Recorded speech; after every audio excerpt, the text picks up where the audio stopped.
పాలు తాగించిన తర్వాత ట్యాపింగ్ అనేది ఎందుకు ఇంపార్టెంట్? బర్పింగ్ గురించి చెప్పాలి అని అంటే బర్పింగ్ ఎందుకు ఇంపార్టెంట్ అంటే త్రేన్పు రావటం, తేయించటం అంటారు. పాలు తాగేటప్పుడు వాళ్ళు కొంచెం ఎయిర్ కూడా మింగుతారు.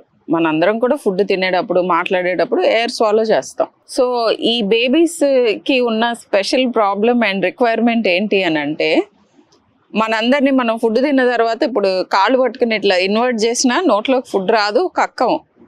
ఎందుకంటే మనకి ఫిజియలాజికల్గా కొన్ని స్పింక్టర్స్ అని ఉంటాయి. పొట్ట నుంచి మళ్ళీ ఫుడ్ పైప్ నుంచి పొట్టలోకి వెళ్తుంది, పొట్ట నుంచి పేగుల్లోకి వెళ్తుంది కదా, స్లోగా జర్నీ అవుతుంది. సో ఈ ఫుడ్ పైప్కి పొట్టకి మధ్యలో ఒక ఫిజియలాజికల్ స్పింక్టర్ అంటే ఒక వాల్వ్ ఉంటుంది. ఆ వాల్వ్ ఫస్ట్ 1 yearలో ఫామ్ అవ్వదు. సో పొట్ట నిండగానే వెనక్కి వచ్చేస్తూ ఉంటుంది ఈ ఫుడ్ పైప్లోకి. సో ఎయిర్ ఉంటే కనుక ఈ పాలను ఇట్లా పుష్ చేస్తుంది.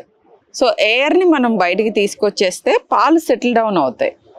అండ్ కొంచెము పోస్చర్ చేంజ్ చేయగానే కక్కటం, లేదా పడుకుని ఉన్నప్పుడు కూడా పాలు వెనక్కి వచ్చి కొంతమంది ఇట్లా మింగుతూ ఉంటారు, రీఫ్లక్స్ అంటాం, లేదా ఎక్కువ కక్కుతూ ఉంటారు.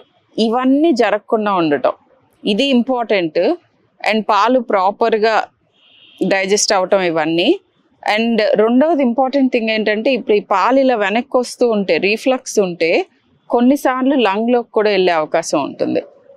అండ్ అది సీరియస్ ప్రాబ్లం అవుతుంది. సో అందుకని చాలా గట్టిగా బర్పింగ్ గురించి మేము నేర్పిస్తాము, ఇన్సిస్ట్ చేస్తాము అని చెప్తూ ఉంటాం. మీరు తీసుకునే అదే మందులు, అదే నాణ్యమైన మందులు మెడ్ ప్లస్ బ్రాండ్స్ పై సగం ధరకే.